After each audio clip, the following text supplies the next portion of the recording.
Dan Kenner took a sip of soda and picked up his iPad. He had received a text from his wife telling him that she would be again working late and that he should get dinner on his own. Dan was a man who liked to plan. Since he had an evening to himself, Dan's plan consisted of grabbing a cheeseburger at Whataburger and spending the evening with Lee Child's latest Jack Reacher novel and a bottle of sparkling apple juice that had been gifted to him by his father-in-law. He had been saving the bottle for the right time, and this evening promised to be that time. Dan took another sip of soda and set his iPad down on the end table as he savored the refreshing fizzy drink while ruminating about his current situation. Kendall, Dan's wife of 6 years, had been working a lot of overtime over the last 6 months. At the beginning of their marriage, they agreed to put an equal amount each month into their joint checking account to pay bills and fund their vacations, but personal savings, checking, and retirement accounts were kept completely separate and neither had access to each other's accounts.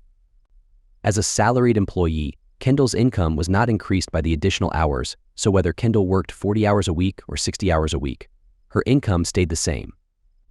With separate personal accounts, Dan had not known whether Kendall was earning a little or a lot with her overtime hours. The amount they each contributed to their joint account was much more than needed for expenses, and the balance had grown considerably. This separation of accounts was something that Kendall had insisted upon before they were married. Dan's business was struggling due to a poor overall economy when he and Kendall first met, and there were weeks and months that Dan refused to pay himself. That's the thing about owning a business: the garbage man gets paid before you do. Dan refused to lay off any employees and went further and further into his personal savings to keep the promise to himself that no one would lose their job. It was one step in front of the other trudging through life, and as he would close his shops as night fell, all he found was himself another day older and deeper in debt. Kendall was decently paid as a staff accountant for a Fortune 500 business and kept herself removed from Dan's business. She was afraid of his company failing during this time and kept it at arm's distance. Dan had lived off savings during these lean years to not put a burden on Kendall, and while he sometimes struggled to meet his obligations to fund their joint account, he always was able to put his share into the account knowing that the storm would eventually pass. Dan was able to not only weather the storm but thrive. The collection of 3 auto repair shops that he had inherited from his father had grown into a small chain of 12 locations over the last couple of years. He had taken options on land that would see the chain grow to 20 locations over the next 3 years. The shops were all operating well in the black, but Dan had deliberately kept his salary as low as possible and plowed the profits back into the business. Hire equipment that was able to mount and balance every size tire on every type of wheel, no matter how exotic, had been purchased for every location. State-of-the-art diagnostic equipment meant that his technicians could diagnose and repair drivability concerns on almost every vehicle made in North America, Asia, and Europe. Except for France, because screw those Peugeots. So Dan's business was going all out. Kendall's job was going well. This should have been the happiest time of their lives. But cracks were appearing in their marriage. This was the second marriage for both Dan and Kendall. Dan's first wife had died when she was hit by an elderly driver while out on her usual early morning run. It was a clear, sunny morning with a bit of an October chill in the air. Due to the morning glare, the octogenarian driving to her doctor did not see Kendall running down the street. The city was repairing a damaged culvert and had torn up the sidewalk, forcing Lizzie to run on the street for about 20 feet. That was all it took. 20 goddarn feet. 5 seconds of running time and 2 lives snuffed out. Lizzie did not yet know it, but she was 4 weeks pregnant when she was struck by the car. This was the second time that tragedy had struck the Kenner household. Dan's mother had died of lung cancer when he was in high school. She had never smoked a cigarette in her life when she developed a persistent cough that she sought treatment for. 8 weeks after her diagnosis, she was gone. It took Dan months before he could begin his recovery from Lizzie's death. His father installed an acting manager at the shop that Dan managed. This allowed Dan time to grieve for his wife and the child he would never have. Dan might never have recovered if his father had not suffered a fatal coronary while driving home from his office shop one evening. This forced Dan to put aside his pain and focus on the business. People were depending on him for their livelihood. It was due to a careless accident that Dan met Kendall. An apprentice mechanic had removed a radiator cap without waiting for the engine to cool down as Dan happened to be walking by. Hot coolant sprayed over Dan's chest, necessitating a visit to the emergency room. The emergency room waiting area was crowded with the assortment of ER visitors that most cities saw. Open head wounds, overdoses, withdrawals, and an assortment of injuries and wounds typical of what the ER staff termed BREEZE, short for beer-related injuries. The seat next to Dan was empty and Dan himself looked non-threatening, although he looked like he had been doused in some sort of greenish fluid that had an odor that was faintly sweet and unpleasant at the same time. A tall, attractive brunette hopped and limped towards Dan before dropping into the empty seat next to him. Since the ER was crowded, they knew they were in for a wait. They told each other about their injuries. Kendall had twisted her ankle while going for an after-work run and gave each other a synopsis of their lives. There was an immediate connection between Dan and Kendall. Dan had asked her out to dinner and she accepted. They clicked and very quickly became a couple. Kendall had divorced her first husband due to his emotional abuse and cheating, and from their first date, had told Dan that she had zero tolerance for cheaters. They married 15 months after meeting. Dan took a sip of his soda and thought about his marriage. What was the old joke? We've had a happy marriage for 5 years. Unfortunately, we got married 6 years ago. For the first few years of their marriage, Dan and Kendall were ecstatically happy. They laughed together. They danced. They spent quality time together all the time. They were good together. The problem started after Kendall completed her MBA and was poached from the bank that had employed her out of college to work as an accountant for the Fortune 500 corporation for whom she now worked. Dan was supportive of this. He wanted Kendall to be happy and successful.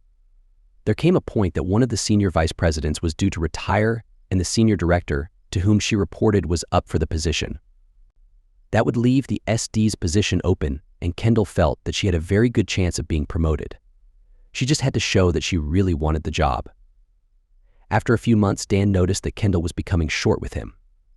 Nothing he did seemed correct. Kendall started disrespecting his job. To her, he was now just a mechanic, a hard worker.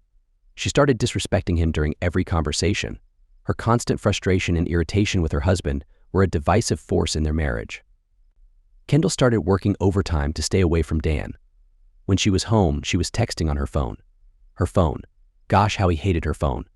She was always on her phone, secretly laughing at the texts coming through.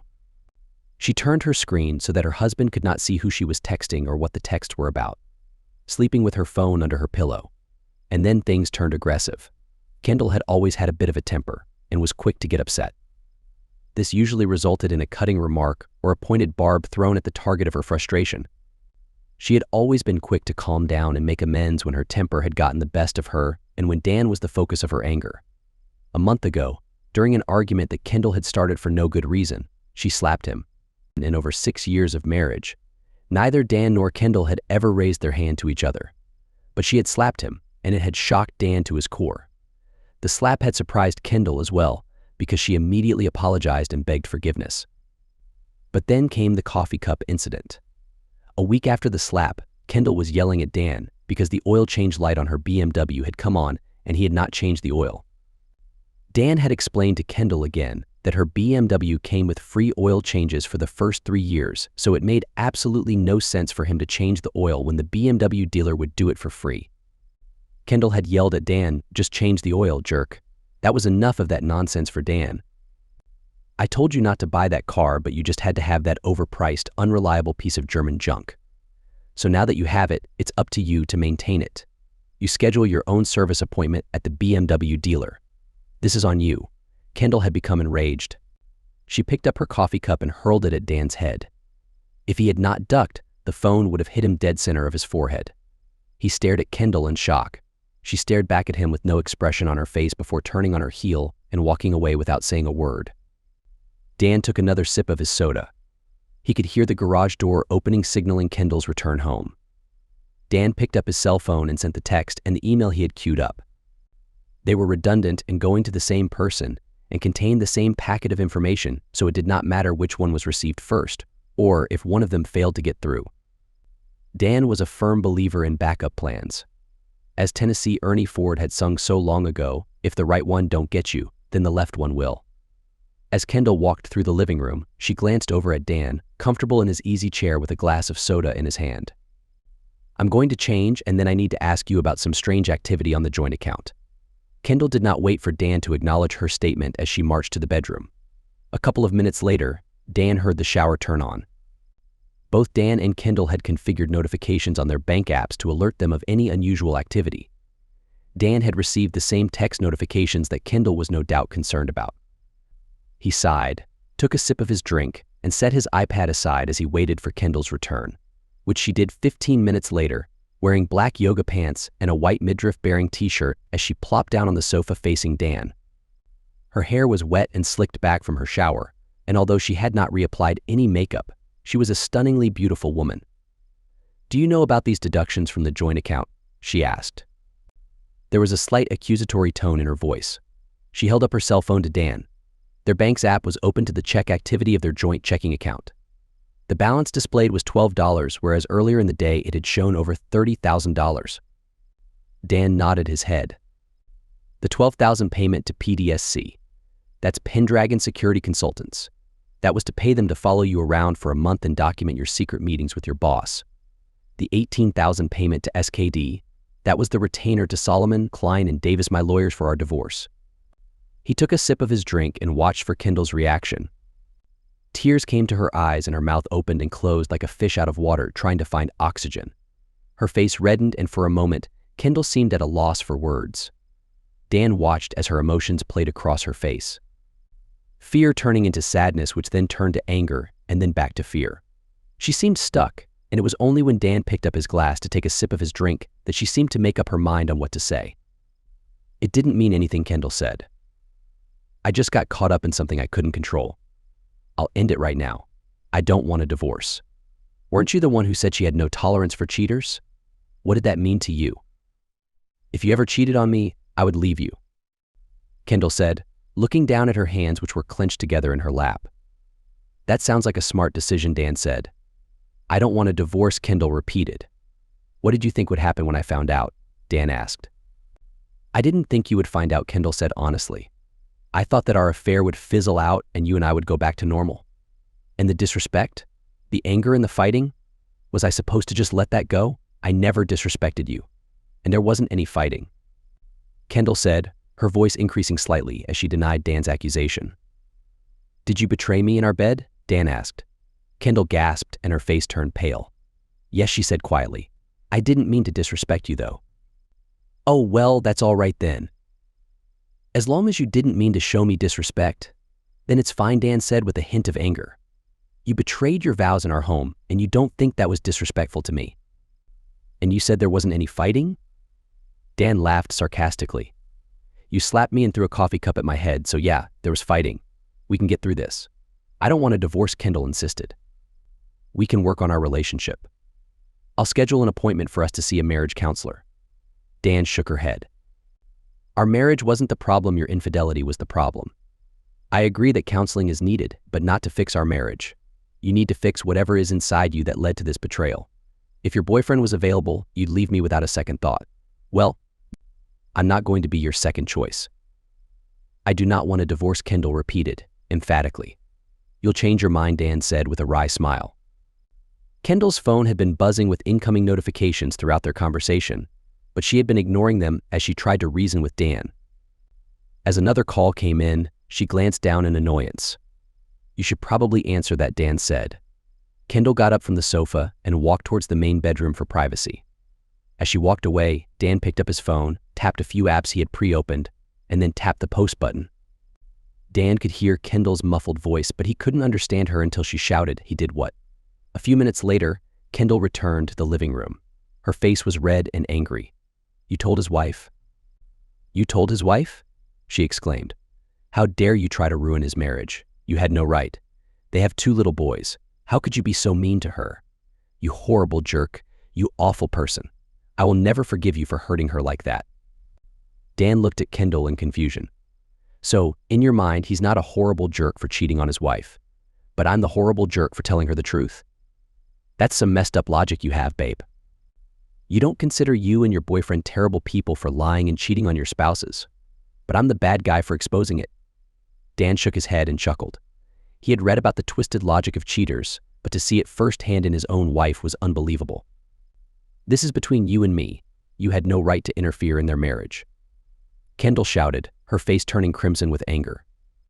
"Your boyfriend had no problem getting involved in my marriage, so I had no problem getting involved in his.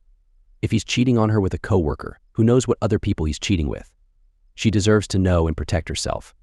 He's not like that, and he's faithful. Since you've been taking showers immediately after getting back from working late, I'm assuming you're spending time with him." Kendall looked at her husband in shock. He had known for months, and he acted like nothing was wrong while he hired private investigators. "Who was this man? You just wanted revenge." "You're pathetic," Kendall said. Dan noticed that her phone was buzzing with more notifications which she had been ignoring while hurling insults at him. As she paused for a breath, her phone began to ring. "You should probably answer that," Dan said again as he took another sip of his drink. Kendall once again walked towards the main bedroom to answer her phone. Dan made a call on his phone and quickly spoke into it. He then activated the recording app on his phone and propped it against the lamp on the end table next to his chair. The phone was video recording Dan while keeping the call connected so that the person on the other end could hear everything that was happening. Dan sat on his hands as he waited for his wife to return. He didn't have to wait long.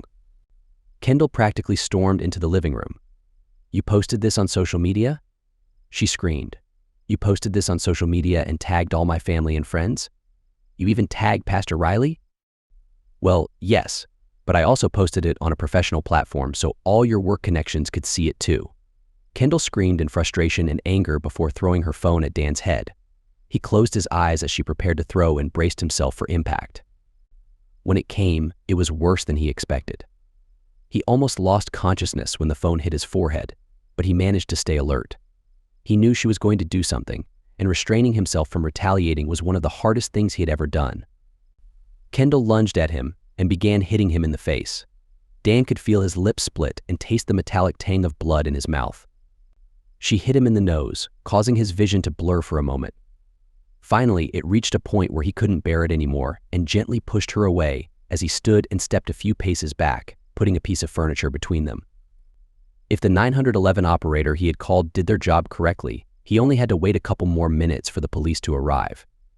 And that's exactly how things unfolded. Kendall was glaring at Dan with anger-filled eyes, her chest heaving as she took deep breaths. She was trying to calculate the best way to confront Dan. Left? Right? Over the top of the love seat? The doorbell rang before she could come up with a plan. "You should probably get that," Dan said, his voice calm and emotionless. Kendall's nose flared and her eyes squinted as she looked Dan in the eye. She paused for a moment and then spun on her heel and walked to the front door. Kendall flung open the door only to see 2 police officers standing there. Her expression was a mix of confusion and anger as she spoke with the officers, looking back at Dan every few sentences. The officers and Kendall were too far away for Dan to understand their muffled conversation.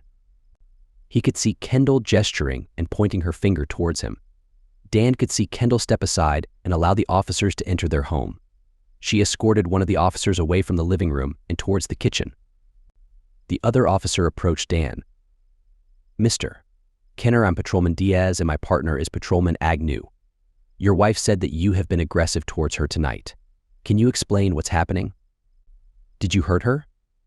Dan shook his head no. "I confronted my wife about an affair she's having. She lashed out at me."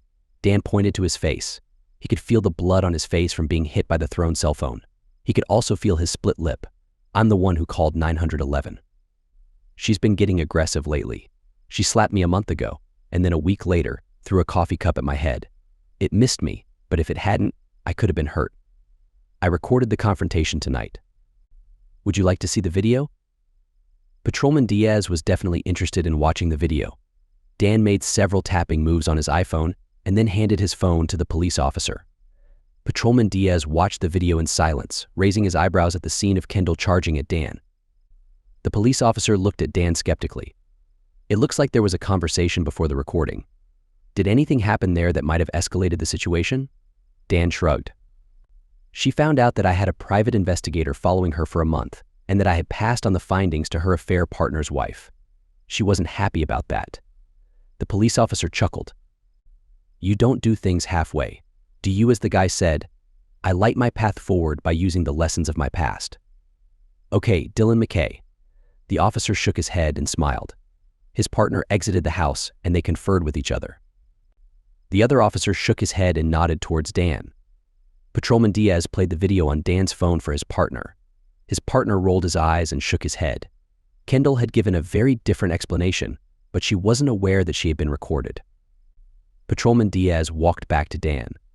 "We're arresting your wife for domestic violence and making threats. I suggest you get a restraining order." Patrolman Diaz opened the front door as his partner escorted Kendall from the kitchen, her hands cuffed behind her. She was crying and starting to panic. "Dan, don't let them take me. Please, if you ever cared about me, make them let me go. I promise I'll behave." Dan rolled his eyes and turned to the officer, who handed him a business card. "You can email me a copy of the video. My address is on the card." As the police car drove away, Dan made a call to his attorney, Dwight Solomon. It played out just as I expected. She was arrested and taken to jail. Just stay calm, Dan. If she shows up tomorrow, you know what to do. As Kendall left the courthouse the next morning, accompanied by her parents, she was stopped by a young blonde woman chewing gum. "Excuse me," she said as she stood in Kendall's way. "Are you Kendall Kenner?" "Yes," said a tired, hungry, and annoyed Kendall Kenner. "Who are you?" "You've been served," replied the blonde as she handed a shocked Kendall a manila envelope. The blonde smacked her gum and walked away. "What is this?" Kendall called after the blonde. "Don't know, don't care," the blonde shouted back. "But it doesn't look good for you." Kendall angrily opened the paper and saw the words "petition for divorce." That jerk. She screamed to her parents. It had been a tough morning. Kendall had been woken up early and taken to a holding cell in the courthouse before her hearing. She sat in the holding cell for an hour before meeting with her attorney. She had managed to make one phone call the previous night and had reached out to her parents, who started leaving messages at law firms to find representation for Kendall as soon as possible. They ended up hiring the first lawyer, who returned their call the next morning and were assured that Kendall would be well represented at her hearing. The judge had set Kendall's bail at $10,000, meaning she would either have to pay the full amount or use a bail bondsman and offer collateral. The judge also issued a restraining order, prohibiting Kendall from contacting her husband or going to their home or his workplace. She would have to make arrangements with her attorney to retrieve her belongings from their home. Kendall's lawyer had objected, but when shown photos of Kendall's husband, the objection was withdrawn. After leaving the courthouse, Kendall's parents took her through the drive-thru at McDonald's as their first stop. She had been booked into the county jail too late for dinner and had been woken up early for her court appearance, missing breakfast. Kendall had not eaten dinner the previous night. Instead, she had planned on grabbing leftovers from the refrigerator when she got home. That plan was now ruined. She thought about how she ended up in this situation. She and Tony, her boss, had just finished a meeting when her phone received an alert. While Tony dozed next to her, she checked her phone, hoping to see a text from Dan. Instead, she saw a low balance notification from her bank. She quickly logged into the bank's app and discovered that their joint account was nearly empty. 2 large withdrawals had been made that afternoon, totaling $30,000. A Google search of the pays turned up nothing. Kendall knew this could be a scam or a banking error. She was a smart woman. She also knew it could mean that Dan had found out about her affair and drained the account. However, she didn't believe that was the case. She knew her husband well enough to know he would confront her if he suspected anything. Dan Kenner was not someone to let something like this slide. And yet here she was lying in a cheap motel with her boss, Tony. She couldn't help but wonder why she was in this situation. Life had always come easily to Kendall. She was always the prettiest and smartest girl in her class, though she wasn't always the most popular due to trust issues with other girls. She had learned early on how to use her attractiveness to her advantage, though she had no interest in taking advantage of high school boys. She only dated older, successful guys who had graduated from college. College was no different from high school for Kendall.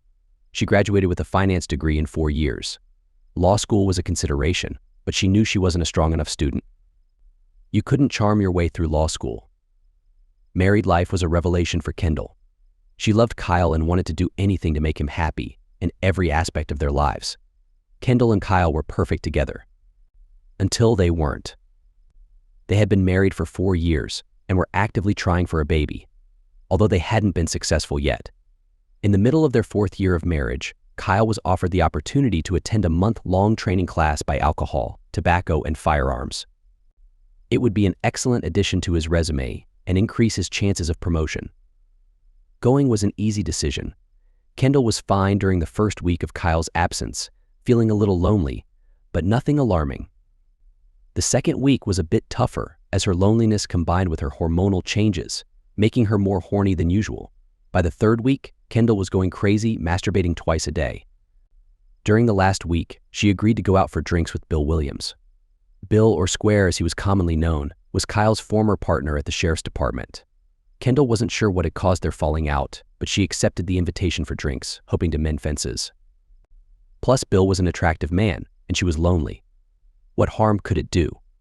Kyle excelled in the ATF class.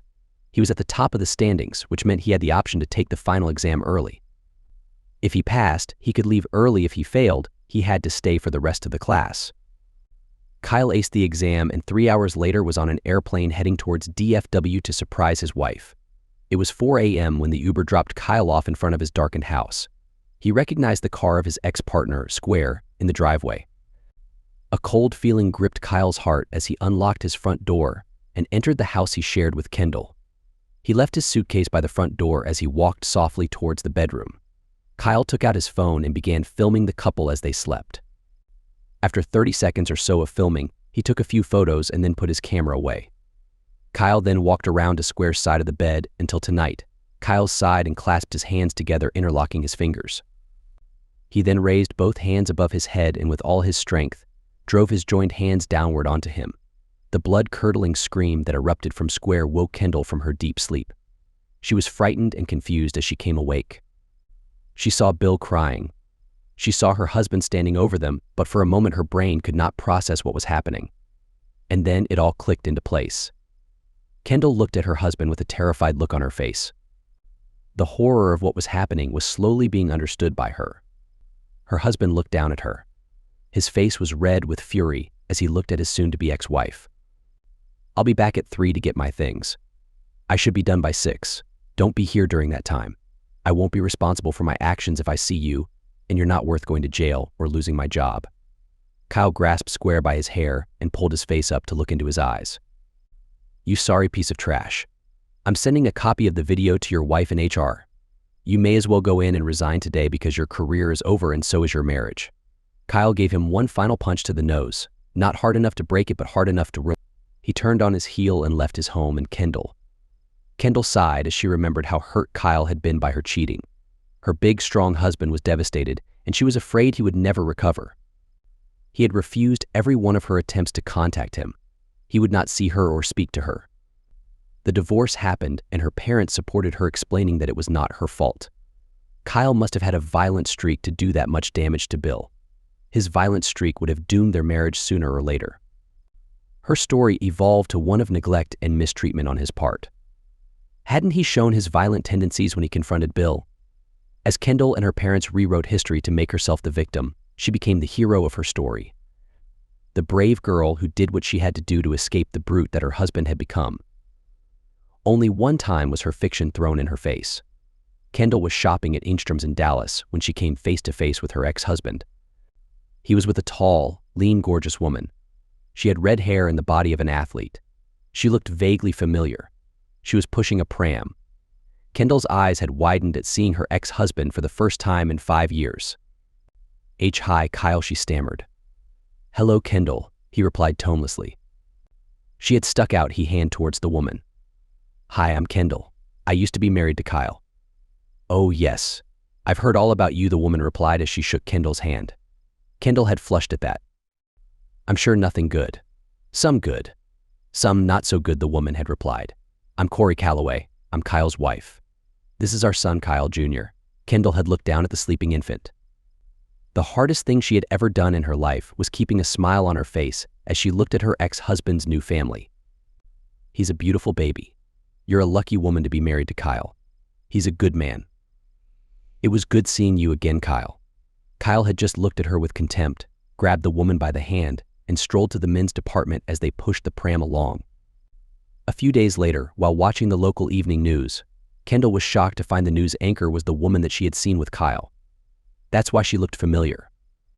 Kendall had Googled Corey Calloway and discovered that she was a fast-rising media talent who would probably end up on one of the national cable news channels. Local media watchers had noted that while pretty enough if not necessarily provocative and vapid enough for Fox News, her intelligence made her a better fit for MSNBC, although she would have to develop a more condescending tone if she were to move to that network. For now, she was becoming immensely popular on local news. Kendall had cried herself to sleep that night and every night for the next week until she remembered her fiction. Kyle was aggressive, emotionally abusive, wasn't he? It was only a matter of time before his new marriage ended as well. Kendall forced herself back to the present as she contemplated what divorce would mean for her. After eating her Egg McMuffin, Kendall insisted that her parents take her to her home. "That's not a good idea, honey," her father said. "I need to talk to Dan. I need to explain to him what happened. We can work through this." Ken, her mother, began. "I don't think that's a good idea." The judge said. "I don't care what the judge said," Kendall snapped at her mother. "Just take me home." Kendall's parents accompanied her to her front door and watched as she rang the doorbell. They stood there for a couple of minutes waiting, and then Kendall rang the doorbell again. When again nothing happened, Kendall started pounding on the door. Dan made a quick phone call before he opened the front door, keeping the security chain in place. "You're not supposed to be here. There's a restraining order to keep you away." "I live here," Kendall said. "How can we fix our marriage if I'm not here?" Dan looked at Kendall incredulously. "Fix? I'm divorcing you. We're not fixing anything. I'm not going to stay married to a lying, abusive cheater. You need to get out of here." Dan closed the door, which enraged Kendall, who began pounding on the front door. "Let me in, you coward. You've never seen abuse until you see what I'm going to do to you. Open this door, right now." She began a frenzied pounding on the door. Seeing their daughter's distress, Kendall's parents began pounding on the door as well. As their daughter became more and more upset, their calls to Dan became louder and more emotional. "Open the door, Dan, or I swear I will hurt you. I will make you pay for what you've done," Kendall shouted. "Open the door, you jerk," Kendall's father shouted. "I will not stand for this." Dan sipped his coffee and shook his head as he watched the video from his doorbell camera. He watched as the squad car pulled into the driveway and as the two officers approached the front porch. The officers spoke to the group for a minute, and then one of the officers broke away and rang the doorbell. Dan opened the door and invited the officer in. After securing Dan's identification, the officer asked Dan for his side. He had noticed the cuts and bruising on Dan's face. "Last night I confronted my wife about an affair she is having. I have proof of the affair because I hired a private investigator. She became violent during the confrontation and attacked me," Dan said, pointing to the bruising on his face. "She was arrested last night and appeared in court this morning. She was issued a restraining order forbidding her from entering her residence." Dan handed the officer the copy of the TRO that his attorney had emailed him. "I also have this," Dan said as he showed the officer his phone. He hit play, and they watched a video of Kendall and her parents knocking on the door and making threats. The officer just shook his head as he watched them. "Well, this seems pretty cut and dried." "Send me a copy of the video," the officer said as he handed Dan a business card. He then keyed his shoulder mic and requested 2 more cars for multiple arrests. "Stay inside and watch the situation from your phone. Do not leave your house until I tell you." And that's the way it happened. The officer called his partner over for a consultation. They watched the video on his phone and then walked over to Kendall and her parents, where they were advised that they were all being arrested for trespassing and making serious threats, and that additionally, Kendall was being arrested for violating a restraining order. As 2 more squad cars appeared, the officers began arresting Kendall and her parents. Kendall's mother became hysterical and Kendall began crying and yelling at the officers. Kendall's father tried to push the officers away to get to his wife and was tackled to the ground. Disaster was putting it mildly. Dan called his lawyer and left a message. Kendall and both of her parents were just arrested. "I think I married into a family of fools." Leroy Keys was feeling defeated and dejected. He, his wife, and his daughter had all been arrested on Friday night for trespassing and making threats towards his son-in-law. Because they were arrested on a Friday night, they sat in jail all weekend waiting to see a judge on Monday morning. Leroy and his wife had restraining orders issued against them, directing them to stay away from Dan's home and place of business. Additionally, Kendall's bail was revoked and she was going to remain in jail for violating the protective order and making serious threats towards Dan. Leroy and his wife Sarah were able to be bailed out, but Kendall would remain in jail for the foreseeable future. He knew in his heart that he had failed as a father when raising Kendall. She was spoiled and entitled and probably full of herself, but she was also his little girl. His wife had spent the weekend sharing a cell with Kendall. Sarah had not been willing to discuss what they talked about, but when Sarah was released, she seemed angry and determined. About what, Leroy had no idea. Leroy called the attorney he had used for Kendall's first arrest. Once he had explained the situation to the attorney, he had commiserated with Larry, but he had told him that he was going on vacation and would not be available. which was true, but also a really great coincidence because he felt the whole family was crazy and he didn't want anything to do with them. Leroy went through the yellow pages calling attorneys until he found one that could see him right away. If Leroy had known anything about attorneys, that would have been the first warning sign. Raleigh Cruz was no one's idea of what an attorney should look like. Skinny, balding, with a hooked nose and small, narrow eyes, Raleigh bore more than a passing resemblance to a buzzard, sitting on a power line waiting for its prey to die so that he could swoop down on the carcass. A vaguely remembered line from a long-ago literature class popped into Leroy's head, something about a lean and hungry look. Some lawyers advertised on TV and billboards. As you descended in pecking order, some lawyers advertised on bus stop benches. Raleigh Cruz looked like he advertised in massage parlors and on Fox News. Raleigh had a calculating smile on his face as Leroy handed him the business card that had been in Kendall's divorce packet. That smile soon turned to a grimace. Solomon, Klein and Davis. What the heck? I thought you said your son-in-law was a mechanic. How can he afford SKD on a mechanic's pay? He owns a few shops, Leroy said. I don't think he actually works on the cars. Raleigh rolled his eyes, deciding not to depend on his new clients for information.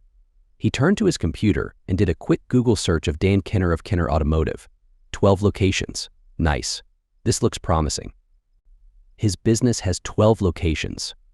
That ought to be worth a chunk of money to your daughter in her divorce. We can probably get him to pay all my fees too. Raleigh was not actually rubbing his hands together in anticipation, but it did not take much of an imagination to picture him doing so. Go screw yourself. Raleigh looked at his cell phone in disbelief. He had left a message with Dan's lawyer, Dwight Solomon, who had finally returned his call. Raleigh had demanded an immediate meeting with Dan Kenner and his lawyer to arrange for temporary spousal maintenance. Dwight had responded to Raleigh and then disconnected the call. Raleigh immediately called Dwight Solomon back, fully intending to express his anger and give him a lesson on showing professional courtesy to fellow members of the legal profession. What part of go screw yourself did you not understand? Dwight Solomon had asked without greeting or introduction. You want to play hardball? Then we'll play hardball, Raleigh said to himself as he placed his cell phone down on his desk. Why didn't you tell me there were videos? Raleigh had shouted at his clients. I walked into that conference room looking like an idiot. Raleigh had finally succeeded at reaching someone at Solomon, Klein and Davis. A first-year associate had phoned Raleigh to set up a time for a preliminary conference. There was no need for Raleigh's clients to attend this first conference. The whole conference had been a terrible experience for Raleigh from the time he entered the law offices of SKD to him slinking out the door was one long attempt to embarrass and humiliate Roland Cruz, Esquire.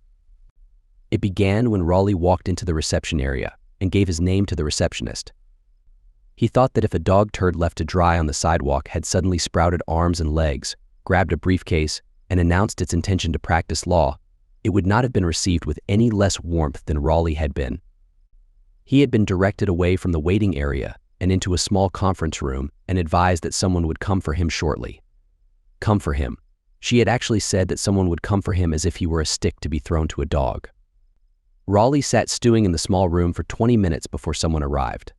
A young person. Or at least she looked to Raleigh like a young person, barely out of high school. Lauren Davis was in fact 32 and a graduate of Yale Law. Some might think it was her father, Lawrence Davis, being a named partner that put Lauren on the fast track to a partnership. They would have been mistaken. It was her inherited natural abilities and affinity for the law that saw her made junior partner before her 30th birthday. Raleigh was aware of none of that. He took one look at Lauren and in his mind dismissed her. When Raleigh sat down in the larger conference room, he was shocked to find Lauren taking a seat opposite him. There had been amusement in her eyes as Raleigh began listing his client's demands. That amused look soon turned predatory as Raleigh finished his list. They had recordings of your daughter arguing with her husband. They had recordings of your daughter violating the restraining order and making death threats. They had recordings of you and your wife making death threats. They had a pre-nuptial agreement that you somehow forgot to mention to me. You made me look like a beginner law student instead of someone who's been practicing law for 30 years, Raleigh said bitterly. The whole adventure had been an embarrassing experience for Raleigh, and he was furious. I'm firing you as clients. Go find someone else to deal with your nonsense. Oh, and here's my invoice for the time that you wasted. Now get out of my office. Kendall and her parents glared at Dan from across the conference room table. Kendall had dressed elegantly and knew she looked good. She wanted her husband to see what he was throwing away. Dan looked at Kendall in amused silence, oblivious to her attempts to make him regret his decision to separate from her. They had agreed to all points of the separation. There wasn't much to divide. They would each take the things they came into the marriage with. Dan had purchased the house during his first marriage and would retain ownership since Kendall had never been put on the deed. She saw this as Dan not being fully committed to their marriage. Dan saw it as his subconscious not fully trusting Kendall. In the end, they were both right. As part of the separation agreement, Dan had requested that Kendall return her wedding set to him and he would return his wedding ring to her. She had placed her rings in an envelope and slid the envelope across the conference room to Dan. He did not have an envelope, so he had just taken his ring off his finger and slid it across the table to Kendall where it sat throughout their meeting. As they stood, finished with the task that brought them together for the last time, Dan had a question for Kendall. "Can you tell me why? You had a good life. I know you loved me and I loved you. Why would you throw away everything for a short-lived relationship?"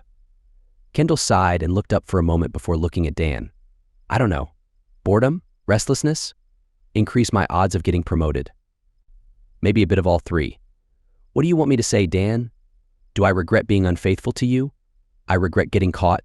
I can't say I regret the affair. It's who I am. But you were a good husband. I just wasn't a good wife. I don't know that I'll ever be a good wife. For anyone." Dan nodded. Kendall had not told him anything that he did not already know or guess. Kendall gathered her purse and papers and turned to go. Kendall, she turned around to look at Dan, who pointed to his wedding ring, still sitting on the conference table. "You should probably take that."